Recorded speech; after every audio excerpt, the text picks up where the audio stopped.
morning guys! Today is last day na namin dito sa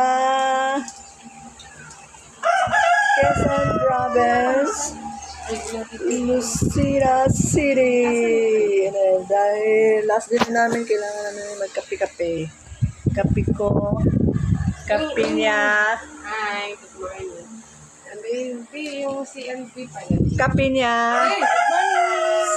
Yung sinasabi mo CNP. Kape ko. Kukulit din lang pala. Ang laki pa. CNPB. Diyan, tinanong ko. Ito yung lugar dito, ano. Pangisan ko na. Kaharap namin pala yan.